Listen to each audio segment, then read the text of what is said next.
একজন সাধারণ মানুষের মনে কোট আনকোট বিচারপতি বিশ্বজিৎ বসু এই শব্দবন্ধটা যখন ভেসে ওঠে, সবার আগে যেটা ভেসে ওঠে সেটা হচ্ছে শিক্ষা দুর্নীতি।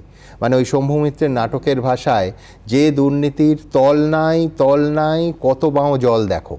তো আপনি বিচারপতি হিসেবে, স্বয়ং বিচারপতি হিসেবে এই শিক্ষা দুর্নীতির মামলার কোনো তল খুঁজে পেয়েছিলেন?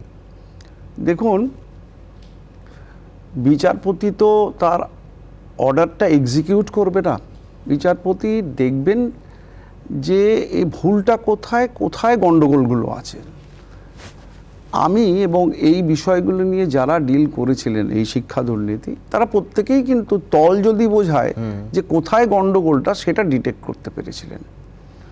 কিন্তু এই তলে পৌঁছানোর কাজটা ঠিক মানে যেটাকে আন্ডু করা, এটার কাজ যাদের উপরে ছিল তারা ব্যর্থ, বা আমি বলবো ইন্টেনশনালি ব্যর্থ।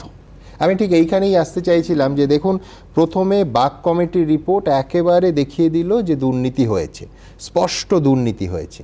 সেই স্কেলটার একটা আভাসও দিয়ে দিল যে বিপুল পরিমাণ দুর্নীতি হয়েছে। কিন্তু সমাধান কি? সেই পুরনো কথায়, আপনাদের কোর্টের কথাই যেতে হবে যে চাল আর কাঁকড় আলাদা করা। সেই চাল আর কাঁকড় আলাদা করা গেল না, নাকি আসলে যে আশঙ্কাটা সবার মনে উঁকি মারছিল যে কাঁকড়ের স্বার্থ রক্ষা করতে চাল আর কাঁকড়কে ইচ্ছে করে আলাদা করা হলো না? আচ্ছা, এই বিষয়ে আমি যখন বলি আপনাকে একটা কথা, আমার প্র্যাকটিস লাইফটা ছিল মেনলি ওই দেওয়ানি আদালত, মানে দেওয়ানি মামলা, যাকে সিভিল মামলা বলে। ইন পার্টিকুলার আমি খুব মামলা করতাম ম্যাট্রিমোনিয়াল মামলা, এবং সারা ভারতবর্ষে ওই ম্যাট্রিমোনিয়াল মামলা করে বেড়াতাম। আমার কাছে কিন্তু এই শিক্ষা সংক্রান্ত মামলাগুলো সম্বন্ধে আমার কাছে একটা ধারণা ছিল যে এটাকে আমি ঠিক আইনের কোনো ব্যাখ্যা মনে করতাম না। তার কারণ কিছু গভর্নমেন্ট অর্ডার, কিছু নোটিফিকেশান, এর উপরে সবটাই রেগুলেটেড হয়। অর্থাৎ আইনের ব্যাখ্যার খুব একটা স্কোপ আছে বলে আমি মনে করতাম না, এবং এ নিয়ে ঠাট্টাই আর কেউ করতাম। অনেক সিনিয়র উকিলবাবু আছেন, আমার বন্ধু বান্ধব যারা জজ সাহেব আছেন, তারা আমাকে বলতো ইউ আর টু টেকনিক্যাল, আর এটা নিয়ে খুব হাসি ঠাট্টা চলতো। কিন্তু একটা পারসেপশন আমার ছিল যে এমপ্লয়ার, পার্টিকুলারলি এমপ্লয়ার যখন স্টেট, সেক্ষেত্রে কনস্টিটিউশনে যে গ্যারান্টি আছে যে পাবলিক এমপ্লয়মেন্টের ক্ষেত্রে একটা পরিচ্ছন্নতা মেনটেন করা হবে। আমি যখন শিক্ষা সংক্রান্ত মামলাগুলো আমার উপরে দায়িত্ব পড়লো, সেটা ডিল করতে গিয়ে আমার পুরনো সব ধ্যান ধারণা বদলে গেল। কীরকম? দুর্নীতি যে এরকম করে হতে পারে আমার এই ধারণা ছিল না।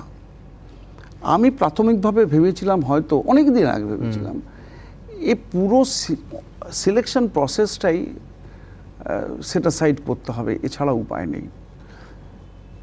সেই সময় আমাদেরও তো কমিউনিকেশন হয়, আমার বন্ধু স্থানীয় জজ সাহেব, বন্ধু বান্ধব, তাদের সাথে কথা বলে বুঝেছিলাম একটা ভিন্ন মত আছে যে সবাই দুর্নীতিপরায়ণ নয়। যারা চাকরি পেয়েছে সবাই যে সবাই মিলে দুর্নীতি করে চাকরি পেয়েছে তা নয়। হয়তো বা এই মিশিয়ে দেওয়াটা একটা কোনো উদ্দেশ্য প্রণোদিত মিশিয়ে দেওয়া, যাতে বাছা না যায়। কিন্তু আমি মামলা ডিল করতে গিয়ে বুঝতে পেরেছিলাম যে না, করা যায়। স্বাভাবিক, এরকম এসএসসি সার্ভারের সাথে যেটা সিবিআই রিট্রাইভ করলো সেটা মিলছে না। তো সেটা কি খুব কঠিন ব্যাপার ছিল? আমার তো মনে হয় ছিল না। আচ্ছা, এই প্রসঙ্গে একটা কথা বলি। আমি কোনো একটা মামলায় দেখেছিলাম যে সে মামলাটার অদ্ভুত ছিল, মানে ডেভেলপমেন্টের অদ্ভুত ছিল। একজন অ্যাডভোকেট, তার নাম করছে না, সে বেশ প্রথিতযশা অ্যাডভোকেট, সে একটি ঘটনা নিয়ে বললো যে একজন লোক একটি পার্টিকুলার স্কুলে চাকরি করছে, সে কোনোদিন কোনো সিলেকশন প্রসেসে পার্টিসিপেটই করেনি। আচ্ছা। কিন্তু সে চাকরি করছে। কিভাবে চাকরি করছে? একটু খোঁজ জানা গেল সেই ভদ্রলোক অন্য একজন টিচার যে একটি সিলেকশন প্রসেসের মাধ্যমে চাকরি পেয়েছে, তার রেকমেন্ডেশন মেমোটি নকল করা এবং আর একজনের অ্যাপয়েন্টমেন্ট মেমো নকল করে সেই স্কুলে চাকরি করছে। মাই গড! আমি একটা সিআইডির আন্ডারে একটা সিট তৈরি করি। তারা তাকে একদম ডিটেক্ট করলো, এবং সেই স্কুলে আরও 2-3 জন টিচার ওই রকমভাবে পাওয়া গেল যারা 5-7 বছর পরে চাকরি করে যাচ্ছে।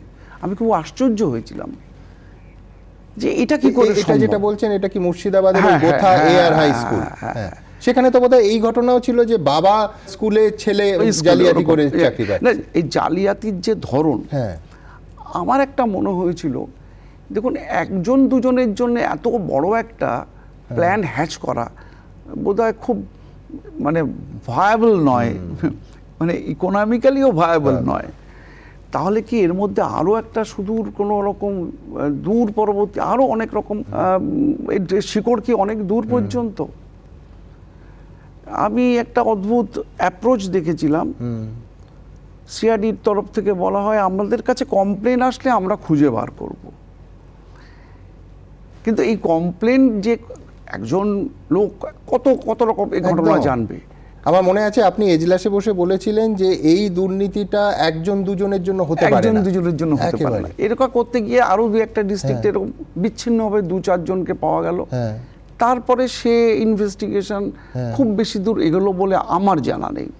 এই ধরনের মামলা ডিল করতে গিয়ে আমি একটি ডিরেকশন দিয়েছিলাম যে কমিশনার অফ স্কুল এডুকেশন, বোর্ডের প্রেসিডেন্ট এবং স্কুল সার্ভিস কমিশনের প্রেসিডেন্ট 3 জনের মিলে একটি কমিটি তৈরি করে দিই।